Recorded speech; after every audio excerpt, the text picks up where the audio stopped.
నగరంలోని తన నివాసంలో జరిగిన కార్యక్రమంలో మార్చి నెల 2వ తేదీ నుంచి 8వ తేదీ వరకు జరగనున్న గోదా రంగనాయకి సమేత శ్రీ రంగనాథ స్వామివారి ఆలయ ద్వితీయ వార్షికోత్సవ బ్రహ్మోత్సవాల ప్రచార పోస్టర్లను ఆహ్వాన పత్రికలను రాజ్యసభ మాజీ సభ్యులు టీజీ వెంకటేష్ ఆవిష్కరించారు. ఈ కార్యక్రమంలో గోదా రంగనాయకి సమేత శ్రీ రంగనాథ స్వామి ఆలయ కమిటీ అధ్యక్షుడు మారం నాగరాజ్ గుప్తా, సభ్యులు శేషఫణి, భూమా కృష్ణమోహన్ రావు తదితరులు పాల్గొన్నారు. ఈ సందర్భంగా గోదా రంగనాయకి సమేత శ్రీ రంగనాథ స్వామి ఆలయ కమిటీ అధ్యక్షుడు మారం నాగరాజ్ గుప్తా మాట్లాడుతూ మార్చి 2వ తేదీ నుంచి 8వ తేదీ వరకు ఆలయ 2వ వార్షిక బ్రహ్మోత్సవాలు ఘనంగా నిర్వహిస్తున్నట్లు వివరించారు.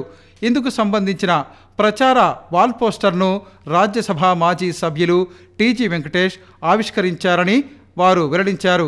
ఈ వేడుకల్లో భక్తులు అధిక సంఖ్యలో పాల్గొని శ్రీ రంగనాథ స్వామి వారి ఆశీస్సులు పొందాలని వివరించారు. వార్షిక బ్రహ్మోత్సవాలు జరిగే ప్రతిరోజు ఉదయం, రాత్రి వాహన సేవా కార్యక్రమాలు ఉంటాయని ఆయన వెల్లడించారు. కర్నూలు నగరంలో గోదా గోకులంలో శ్రీ రంగనాథ స్వామి ఆలయం ద్వితీయ బ్రహ్మోత్సవాల సందర్భంగా కరపత్రములు, బ్యానర్లు ఇవన్నీ కూడా పెద్దలు గౌరవనీయులు టీజీ వెంకటేష్ గారు వారి గృహమందు సంఘ సభ్యులమందరం కలిసి ఇక్కడ విచ్చేసి వారిచే ఆవిష్కరింప చేయడం జరిగింది. భక్తులందరూ కూడా 5 రోజులు వాహన సేవలు ఉంటాయి. మార్చి 2వ తారీఖు నుండి 8వ తారీఖు వరకు ఈ బ్రహ్మోత్సవ వేడుకలు ఉంటాయి. దాంట్లో భాగంగా 3వ తారీఖు నుండి 7వ తారీఖు వరకు 5 రోజులు ఉదయం సాయంకాలము వాహన సేవలు ఉంటాయి. శేష వాహనము, కల్పవృక్ష వాహనము, సూర్యప్రభ, చంద్రప్రభ, గరుడ వాహనము, హనుమద్ వాహనము, ఇలాగా అన్ని 10 వాహనాలు ఉంటాయి. అందరు కూడా 8 నుండి 10 వరకు ఉదయం వాహన సేవలు, సాయంత్రం 7 నుండి 9 వరకు వాహన సేవలు ఉంటాయి. భక్తులందరూ కూడా రావాలని కోరిక. 5వ తారీఖు గరుడోత్సవము మెయిన్గా కోలాటలతో, ఆటపాటలతో, భజనలతో మాడవీధులలో ఆ గరుత్మంతునిపై ఆ రంగనాథ స్వామి ఊరేగింపు చక్కగా జరుగుతుంది. దీనికి శ్రీ శ్రీ శ్రీ తిరుదండి అష్టాక్ష సంపత్ కుమార్ రామాయణ జీయర్ స్వామివారు, అలాగే అష్టాక్షర బృందావన జీయర్ స్వామివారు, షడగోపముని రామాయణ జీయర్ స్వామివారు, ఇలాగ 3 జీయర్ స్వాముల ప్రత్యక్ష పర్యవేక్షణలో ఈ వేడుకలన్నీ కూడా జరుగుతూ ఉన్నాయి. 5వ తారీఖు ఉదయం కళ్యాణం ఉంది. భక్తులందరికీ కూడా మా ఆహ్వానం పలుకుతున్నాము. దయచేసి అందరూ వచ్చి భగవత్కృపకు పాత్రలు కావాలని ప్రార్థన. కృష్ణానగర్లో ఉన్న సర్వేపల్లి విద్యా నిలయంలో జాతీయ సైన్స్ దినోత్సవ వేడుకలను ఘనంగా నిర్వహించారు. ఈ సందర్భంగా సర్ సివి రామన్ చిత్రపటానికి పూలమాల వేసి నివాళులర్పించారు. కార్యక్రమంలో పాఠశాల కరస్పాండెంటు శ్రీమతి అరుణ తదితరులు పాల్గొన్నారు. జాతీయ సైన్స్ దినోత్సవాన్ని పురస్కరించుకుని విద్యార్థులు రూపొందించిన ప్రదర్శనలు అందరినీ ఆకట్టుకున్నాయి. వీటిని తిలకించేందుకు సందర్శకులతో పాటు విద్యార్థుల తల్లిదండ్రులు హాజరయ్యారు. విద్యార్థులు తాము ఏర్పాటు చేసిన ప్రదర్శన గురించి సందర్శకులకు చక్కగా వివరించి ఆకట్టుకున్నారు. ఈ సందర్భంగా పాఠశాల కరస్పాండెంటు అరుణశ్రీ, డైరెక్టర్ దీక్షిత్ తదితరులు మాట్లాడుతూ తమ పాఠశాలలో జాతీయ సైన్స్ దినోత్సవ వేడుకలను ఘనంగా నిర్వహించామని తెలిపారు. విద్యార్థులు ఏర్పాటు చేసిన ప్రదర్శనలు అందరినీ ఆకట్టుకున్నాయన్నారు. విద్యార్థులు చదువుతో పాటు నూతన ఆవిష్కరణలు చేసే దిశగా ముందుకు సాగాలని ఆకాంక్షించారు. It's our project. It is a human following robot. It is a part of a smart city which is used by all the people in future. It can be worked whenever we keep hand in front of the ultrasonic sensor. It detects the hand and it moves according to our hand instructions. It can be used by elderly people to carry luggage and goods, and also it can be used by blind people to suggest the way. If we have kept GPS in this, it can be activated through our mobiles and can be placed where we want. It follows the workers and makes the works easier. Carrying heavy loads in the manufacturing plants, and it helps in the military defense. It is used to carry resources and rescue department in the soldiers. Today I am going to explain about smart city, that is future city. A future city refers to conceptual urban environment envisioned to the prioritize sustainability and reduce and advance technology and its residents. Electricity by using photovoltaic PV cells, by capturing photons from the sun, they convert sunlight into electricity. Solar panels are widely Solar panels are widely used for residential, commercial and industrial electricity generation and powering homes and even large scale solar farms. సముద్రంలో నీళ్లు ఎందుకు నీలంగా ఉంటాయి? సముద్రం ఎందుకు నీలంగా ఉంటుంది? ఆకాశం ఎందుకు నీలంగా ఉంటుంది? పగటిపూట నక్షత్రాలు ఎందుకు కనపడవు? మరి దీని గురించి మన భారతీయుడైనటువంటి చంద్రశేఖర వెంకటరామన్ గారు ఎన్నో పరిశోధనలు జరిపి రామన్ ఎఫెక్ట్ అనేటువంటి దాన్ని కనుగొనడం జరిగింది. ఆసియా ఖండంలోనే 1930వ సంవత్సరంలో నోబెల్ బహుమతిని అందుకున్నటువంటి భౌతిక శాస్త్రవేత్త సర్ సివి రామన్ గారు ఈ రామన్ ఎఫెక్ట్స్ని కనుగొనడం జరిగింది. దీనివల్ల సైన్స్లో ఎన్నో రకాలైనటువంటి అద్భుతాలను ఆవిష్కరించుకోగలిగాం మనము. భారతదేశానికే కాకుండా ఇతర ప్రపంచ దేశాలకు కూడా దీనివల్ల ఎంతో మేలు జరిగింది. మరి ఈ రామన్ ఎఫెక్ట్ అంటే ఏంటి? అలాగే నేటి తరానికి ఈ యొక్క జాతీయ వైజ్ఞానిక ప్రదర్శనలు ఎంత ఉపయోగపడతాయి? మీలో కూడా ఎంతోమంది బాల మేధావులు ఉన్నారు. ఎస్సీ వర్గీకరణకు సంబంధించి సుప్రీంకోర్టు తీర్పును రాష్ట్ర ప్రభుత్వం వెంటనే అమలు చేయాలని ఏపీ ఎంఆర్పీఎస్ వ్యవస్థాపకులు దండు వీరయ్య కర్నూలులో అన్నారు. ఆంధ్రప్రదేశ్ రాష్ట్రంలో ఎస్సీ వర్గీకరణ అమలుకై మార్చి నెల 15న విజయవాడలో 1,00,000 గొంతులు వేల డప్పులు కార్యక్రమం చేపట్టారు. ఈ కార్యక్రమానికి సంబంధించి రాజకీయ నాయకులు, కుల సంఘాలు, మేధావులతో రౌండ్ టేబుల్ సమావేశం నిర్వహించారు. ఈ సందర్భంగా దండు వీరయ్య మాట్లాడుతూ రాష్ట్రంలో మాలల జనాభా మాదిగల కంటే ఎక్కువగా ఉందని తప్పుడు సమాచారం ఇచ్చారన్నారు. మాలల కంటే మాదిగల జనాభా ఎక్కువగా ఉందని ఆయన తెలిపారు. మిశ్రా కమిషన్ నివేదిక వచ్చిన వెంటనే వచ్చే విద్యా సంవత్సరంలోపే ఎస్సీ వర్గీకరణను అమలు చేయాలని ఆయన డిమాండ్ చేశారు. జనాభాను లెక్కించి నిష్పత్తి ప్రకారం రిజర్వేషన్లు అమలు చేయాలన్నారు. ఎంఆర్పీఎస్ రాష్ట్ర వర్కింగ్ ప్రెసిడెంట్ రమేష్ మాట్లాడుతూ గతంలో ఎస్సీ వర్గీకరణను ముఖ్యమంత్రి చంద్రబాబు నాయుడు అమలు చేశారని, అదేవిధంగా ఇప్పుడు రాష్ట్రంలో వర్గీకరణను అమలు చేయాలని కోరారు. చంద్రబాబు నాయుడు కృషి వల్లే ఇప్పుడు ఎస్సీ వర్గీకరణ సాధ్యమయ్యిందన్నారు. ఈ కార్యక్రమంలో దండు వీరయ్య, రమేష్, వెంకటస్వామి, బజారన్న, సుభాకర్ తదితరులు పాల్గొన్నారు. ఆంధ్రప్రదేశ్లో మాలల కంటే మాదిగలు తక్కువ లేరని చెప్పనేసి మేము నివేదిక ఇచ్చాం. మాదిగలందరినీ కూడా మాలలని చెప్పనేసి వారి గణాంకాల్లో మార్చుకోవడం జరిగింది. అంటే మాకు రిజర్వేషన్లు దక్కకుండా చేయాలని చెప్పిన కుట్ర కులాల మార్పికాడ కూడా చేశారు. అది మతం పేరు మీద ఇంకొక రకంగానో వాళ్ళందరూ కూడా మాదిగలను మాలలను రాసుకున్నారు. కాబట్టి జనాభా లెక్కలు తీయాలా. ఇప్పుడున్న జనాభా నిష్పత్తి ప్రకారమే మా వాటా మాకు రావాలి. గలమెత్తుదాం, వర్గీకరణ సాధించుకునే దిశగా రేపు అన్ని పార్టీలో ఉన్న వాళ్ళు, అన్ని సంఘాలుగా కులం కోసం పనిచేసే నాయకులందరూ ఈ యొక్క జరగబోయేటువంటి మహాసంగ్రామంలో భాగస్వాములు కావాలని, తమ సంపూర్ణ మద్దతు ఉండాలని, మన వర్గీకరణ సాధించుకుంటే రాబోయే తరానికి మనం గుర్తుండే విధంగా ఈ ఒక్కటి మనం సాధించుకోవాల్సిన అవసరం ఉందని చెప్పని ఈరోజు సమావేశం పెట్టాం. ఏది ఏమైనా మరి జనాభా ప్రాతిపదికన, కులగణన ప్రాతిపదికన మరి రిజర్వేషన్ అమలు చేయాలి. ఇది మరి ఏదైనా ఎక్కడైనా పొరపాట్లు జరిగినా ఇవి సర్దుకొని ఖచ్చితంగా ఏదైతే, ఎందుకంటే ఇది భావితరాల వారికి రిజర్వేషన్ వర్గీకరణ అనేది భావితరాల వారికి మంచి చేసిన వారి ఎస్సీ మాదిగలకు మంచి భవిష్యత్తు ఇచ్చిన విధంగా ఉండాలని మేము కోరుకుంటున్నాం. ఈరోజు దండు వీరయ్య గారు కర్నూలు పట్టణంలో అన్ని సంఘాలను ఐకమత్యం చేసి, అన్ని రాజకీయ పార్టీలను ఐకమత్యం చేసి, మహిళా సంఘాలను ఐకమత్యం చేసి ఎస్సీ వర్గీకరణ బిల్లుకు రాష్ట్ర ప్రభుత్వం చట్టబద్ధత కల్పించే విధంగా రౌండ్ టేబుల్ ఏర్పాటు చేయడం జరిగింది. ఇందులో భాగంగానే 1,00,000 డప్పులు 1000 గొంతులనే కార్యక్రమం మార్చి 15న మరి దండు వీరయ్య గారు ఏర్పాటు చేయడం జరుగుతోంది. మరి రాష్ట్ర ప్రభుత్వం గతంలోనే ముఖ్యమంత్రి గౌరవ నారా చంద్రబాబు నాయుడు గారు గతంలోనే ఎస్సీ వర్గీకరణ చేపట్టారు. మాదిగలను ఆర్థికంగా, రాజకీయంగా, సామాజికంగా, విద్యా, ఉద్యోగ, ఉపాధి రంగాల్లో అభివృద్ధి చేపట్టేందుకు గౌరవ చంద్రబాబు నాయుడు గారు కృషి చేశారు. ఆయన పుణ్యఫలమే మరి ఎంతోమంది అసెంబ్లీలో కానీ, పార్లమెంట్లో కానీ, రాజకీయాల్లో కానీ ఈరోజు మాదిగలు ఉన్నారంటే కేవలం నారా చంద్రబాబు నాయుడు గారు పుణ్యఫలం. ఈరోజు ఎస్సీ వర్గీకరణ అమలు చేసింది ఆయనే అని చెప్పి ఆయన తొందరలోనే మరి జరగబోయే డిఎస్సి నోటిఫికేషన్ వచ్చే లోపల మరి కమిషన్ రిపోర్ట్ తీసుకొని ఎస్సీ వర్గీకరణ ఏర్పాటు చేసి చట్టబద్ధత కల్పించి మాదిగా ఉపకులాలకు రిజర్వేషన్ పదాలు క్రమంగా అందించే విధంగా కృషి చేయాలని చెప్పి డిమాండ్ చేస్తూ ఉన్నాం. టీజీవీ కళాక్షేత్రంలో మహాశివరాత్రి పర్వదినాన్ని పురస్కరించుకుని సాయి సంతోషి సురభి నాట్యం నాటక మండలి ఆధ్వర్యంలో రెండవ రోజు పాతాళ భైరవి నాటకాన్ని ప్రదర్శించారు. సాయి సంతోష్ సురభి నాటక మండలి ఆధ్వర్యంలో నిర్వహించిన ఈ నాటక ప్రదర్శన ప్రజలను విశేషంగా ఆకట్టుకుంది. మహాశివరాత్రి పర్వదినం కావడంతో నాటకాన్ని తిలకించేందుకు ప్రేక్షకులు అధిక సంఖ్యలో తరలివచ్చారు.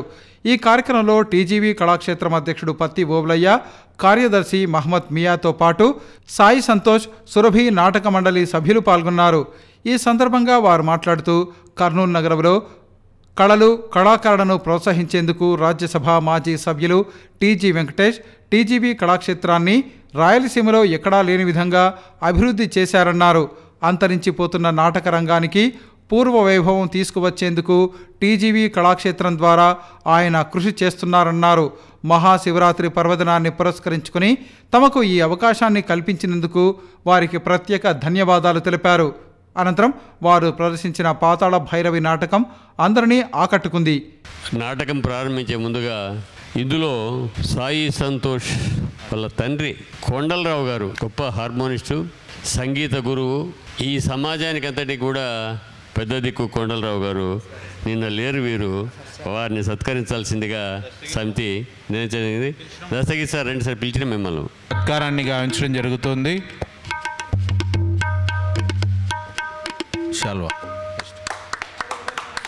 రోజులు మేము అడిగిన వెంటనే మా సంస్థకు అవకాశం కల్పించి ఇక్కడ నాటక ప్రదర్శన అవకాశం కల్పించినటువంటి పెద్దలు పూజలు శ్రీ పత్తి ఓబులయ్య గారికి మా సంస్థ తరపున శిరస్సు వంచి పాదావందనం చేస్తూ, వెంకటరమణ కాలనీలో ఉన్న కేశవరెడ్డి ఇంగ్లీష్ మీడియం పాఠశాలలో జాతీయ సైన్సు దినోత్సవ వేడుకలు ఘనంగా నిర్వహించారు. జాతీయ సైన్సు దినోత్సవ వేడుకలను పురస్కరించుకుని విద్యార్థులు రూపొందించిన ప్రదర్శనలు అందరినీ ఆకట్టుకున్నాయి. ఈ సందర్భంగా విద్యార్థులు తాము రూపొందించిన ప్రదర్శనలను సందర్శకులకు చక్కగా వివరించి అందరినీ ఆకట్టుకున్నారు. ఈ సందర్భంగా కేశవరెడ్డి ఇంగ్లీష్ మీడియం పాఠశాల కరస్పాండెంటు తదితరులు మాట్లాడుతూ విద్యార్థులు కేవలం పుస్తకాలకే పరిమితం కాకుండా ప్రయోగాల వైపు దృష్టి సారించాలని పిలుపునిచ్చారు. దేశంలో పేరు పొందిన శాస్త్రవేత్తల జీవితాలను ఆదర్శంగా తీసుకుని దేశానికి ఉపయోగపడే నూతన ఆవిష్కరణలు చేయాలని వారు సూచించారు. విద్యార్థులలో ఆలోచన శక్తిని పెంపొందింపచేసేందుకు వీలుగా జాతీయ సైన్సు దినోత్సవ వేడుకలను ప్రతి సంవత్సరం ఘనంగా నిర్వహిస్తున్నామన్నారు. ఈ కార్యక్రమంలో పాల్గొని ప్రదర్శనలు రూపొందించిన విద్యార్థులను వారు అభినందించారు. To such temperatures and vibrations, now let's go on a fantastic journey to explore the incredible internal organs that make us brain. It is located in the head. It helps us to think, learn and remember. It has mainly 3 parts: cerebrum, cerebellum and brainstem. It is like a supercomputer that process information. It eliminates waste. Liver. It is located in the right side of the abdomen. It helps us to clean our blood and removes bad stuff from our blood. Kidneys. It is located in lower back, one on each side of the backbone. It removes liquid waste from our body in the form of urine. By eating a balanced diet, exercising regularly and getting enough sleep, we can help our organs stay healthy and strong. Kurnool స్థానిక మహిళల సాధికారతను పెంపొందించే లక్ష్యంతో AP రాష్ట్ర వక్ఫ్ board chairman Sheikh Abdul Aziz మస్జిద్ ఈ రయాన్లో జరిగిన ఒక సంవత్సర కాల ఉచిత టైలరింగ్ కోర్సు సమాప్తి కార్యక్రమానికి ముఖ్య అతిథిగా హాజరయ్యారు. మహిళల్లో స్వయం ఉపాధి మరియు నైపుణ్యాభివృద్ధిని ప్రోత్సహించే ఈ కార్యక్రమం విజయవంతంగా ముగిసిందని, కోర్సు పూర్తి చేసిన మహిళలకు సర్టిఫికెట్లను పంపిణీ చేశామన్నారు. ఈ సందర్భంగా చైర్మన్ అజీజ్ మరో కీలకమైన ప్రకటన చేశారు. రాబోయే 10 రోజుల్లో 70 శాండ్లింగ్ మిషన్లను పంపిణీ చేసి మహిళా వృత్తి అభివృద్ధికి తోడ్పడతామని తెలిపారు. మహిళలు చదువుకునే నేర్చుకునే ప్రతి అంశాన్ని సద్వినియోగం చేసుకుని తమ కుటుంబాలను మరియు సమాజాన్ని బలోపేతం చేయాలని ఆయన సూచించారు. వక్ఫ్ బోర్డు విద్య, స్వయం ఉపాధి మరియు వక్ఫ్ ఆస్తుల పరిరక్షణకు కట్టుబడి ఉందని పేర్కొన్నారు. ఈ కార్యక్రమం సమాజంలోని ప్రముఖుల నుండి ప్రశంసలు అందుకుంది. All India Muslim minorities council chairman Syed Mehmood peer ఈ నిర్ణయాన్ని సమయోచితమని, అభినందనీయమని ప్రశంసించారు. మన్సూర్ అలీఖాన్ సూరి కూడా ప్రస్తుత ప్రభుత్వం మైనారిటీల అభివృద్ధికి చేసిన కృషిని కొనియాడారు. జిల్లా మైనారిటీల సంక్షేమాధికారి సైదా సబీహా పర్వీన్ ప్రభుత్వ అభివృద్ధి కార్యక్రమాల పట్ల మహిళల పురోగతి సాధ్యమవుతుందనే ఆశాభావాన్ని వ్యక్తం చేశారు. ఈ బహుముఖ దృక్పథంతో ఏపీ రాష్ట్ర వక్ఫ్ బోర్డు వక్ఫ్ ఆస్తులను సంరక్షించడమే కాకుండా విద్య మరియు నైపుణ్యాభివృద్ధి ద్వారా సామాజిక ఆర్థిక పురోగతికి ప్రాధాన్యం ఇస్తోందని తెలిపారు. अल्हम्दुलिल्लाह, अल्लाह की मैं बहुत शुक्रगुजार हूँ ऐसी अजीम हस्ती के साथ फिर से एक बार काम करने का, वो भी हमारे मुसलमान कौम की तरक्की के लिए काम करने का। एक अच्छे रहबर हमारे हम सरफराज सार का हमारे को साथ दिए हैं। अल्हम्दुलिल्लाह, आज एक दिन के विजिट में ही सार जो है कर्नूल के बहुत से तकदीरें बदल डाले हैं अल्लाह के फजल से। जो सालों से पढ़ी थी उमर अरबिक स्कूल का, जिसका मैं भी ऑलरेडी एक बार मुआयना कर चुकी हूँ, वहाँ के हालात का बहुत अफसोस हुआ था। लेकिन मैं इसको कैसा गवर्नमेंट तक ले जाना, इसको कैसा दूर करना, ये मामले में मैं सोचती रही। खुदा अल्लाह के तरफ से ही हमारे अजीज़ साहब यहाँ आए, इसका एक ज़रिया बने। अल्हम्दुलिल्लाह, हम लोग बहुत खुश नसीब हैं। और मैं आप बहनों से भी ये गुजारिश करती हूँ कि आप लोगों को देखकर मेरे को दिल बहुत खुश हो रहा है कि सिर्फ घरों में ख़ासकर मुसलमान औरतों को जो है पर्दे की अहमियत दी जाती है, लेकिन आप पर्दा पोशी में ही इतना बहुत सीख लिए हैं। अल्हम्दुलिल्लाह, साथ साथ में दीनी तालीम भी हासिल कर लिए हैं। जो गुजरा हूँ पिछले इलेक्शनों में, वो मुझे और इब्राहिम चंद साथियाँ हैं हमारे, रमीज़ वगैरह जो भी है, हम लोग दर दर की ठोकरें खाए, लेकिन हम लोग सफल नहीं हुए हमारे वोटों में। फिर भी टीजी भरत सर का दिल अच्छा है कि हमको आगे रखा, इनको प्रेसिडेंट बनाया, हमारे को साथ लेके चल रहा, हमारी बात थोड़ी बहुत सुनते हैं।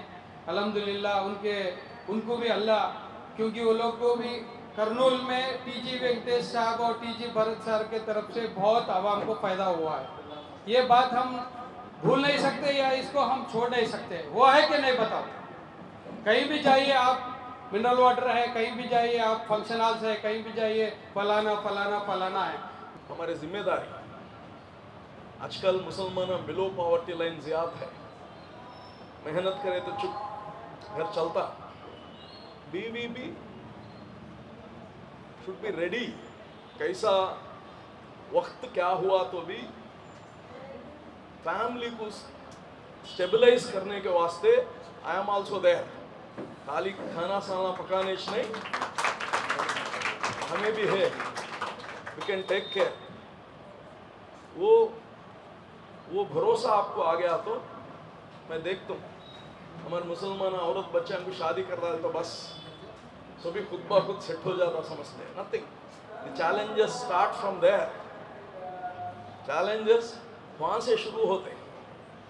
हुनर नहीं से बच्ची शादी करने के बाद खुदा ना खास्ता छोटा प्रॉब्लम आया तो उन अम्मा के घर को आने का हिम्मत नहीं है, वहाँ जीने का सहूलियत नहीं है।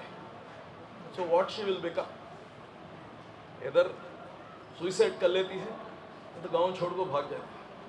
నగర శివారులోని జగన్నాథ గట్టుపై వెలిసిన శ్రీ రూపాల సంగమేశ్వర స్వామి ఆలయంలో మహాశివరాత్రి పర్వదినాన్ని పురస్కరించుకుని గురువారం సాయంత్రం స్వామివారి రథోత్సవ కార్యక్రమం ఘనంగా జరిగింది. ఈ కార్యక్రమంలో కర్నూలు నగరంతో పాటు జిల్లాలోని వివిధ ప్రాంతాల నుంచి వేలాది మంది భక్తులు తరలివచ్చి స్వామివారి రథోత్సవాన్ని తిలకించారు. శ్రీ రూపాల సంగమేశ్వర స్వామి రథోత్సవం నేపథ్యంలో నగర శివార్లలో జగన్నాథ గట్టుపై భక్తుల కోలాహలం నెలకొంది. స్వామివారి రథాన్ని లాగటానికి భక్తులు పోటీ పడటంతో వారిని అదుపు చేసేందుకు పోలీసులు కష్టపడాల్సి వచ్చింది. ఈ కార్యక్రమంలో శ్రీ రూపాల సంగమేశ్వర స్వామి ఆలయ అభివృద్ధి సమితి కమిటీ ప్రతినిధులు నరసింహారెడ్డి, శ్రీనివాసారెడ్డితో పాటు దిన్నెదేవరపాడు సర్పంచు, తాలూకా సర్కిల్ ఇన్స్పెక్టర్ తదితరులు పాల్గొన్నారు.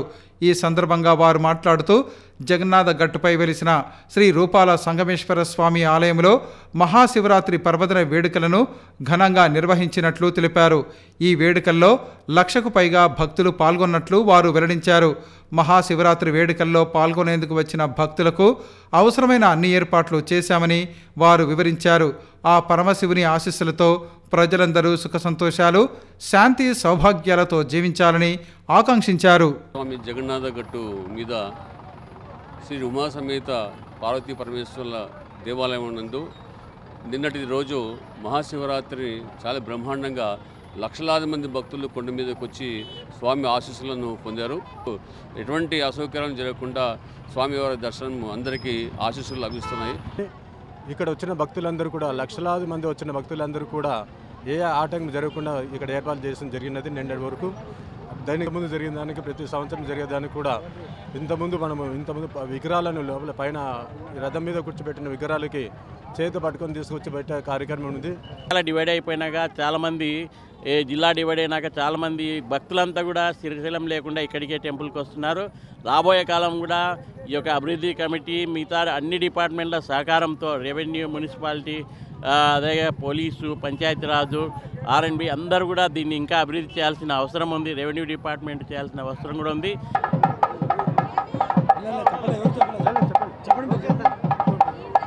ఈరోజు మామూలు మహాశివరాత్రి అంతిమ గడియలు ప్రారంభమై ఇప్పుడే దిగ్విజయంగా రథోత్సవం ఎలాంటి అవాంఛన సంఘటన జరగకుండా భక్తాదులకు కానీ మిగతా కార్యక్రమాన్ని కూడా మొదటి నుండి కూడా దిగ్విజయం జరిగినాయి కావచ్చు. ప్రతి ఒక్కరూ కూడా ఇంకా ఎలక్ట్రిసిటీ ప్రతి ఒక్కరూ కూడా వాళ్ళ రోల్ చాలా పకడ్బందీగా ప్లే చేయడం వల్ల భక్తులకు మినిమం ఎక్కడ కూడా ఇబ్బంది లేకుండా ఉన్నటువంటి పరిస్థితి ఏర్పడి చాలామంది భక్తులు చాలా సంతోషంగా జరిగింది. ఈ సంవత్సరం బాగా జరిగింది, మంచి జనాలు ఇది వచ్చింది. ఇయర్కు బాగా జనాలు పెరిగి బాగా డెవలప్ అవుతుంది. దీనికి మా లెవెల్లో కంటే కూడా ప్రభుత్వం లెవెల్ చేస్తే బాగుంటుందని మేము ఆశిస్తున్నాము. ఎందుకంటే భక్తులు ఏమి ఇబ్బంది పడకుండా ఇంకా ఎన్నో సౌకర్యాలు ఏర్పాటు చేస్తుంది. దీని ప్రకారం ప్రభుత్వం ఇంకా ముందు స్పందించి ఈ దేవాలయాన్ని బాగా డెవలప్ చేస్తారని, ఎందుకంటే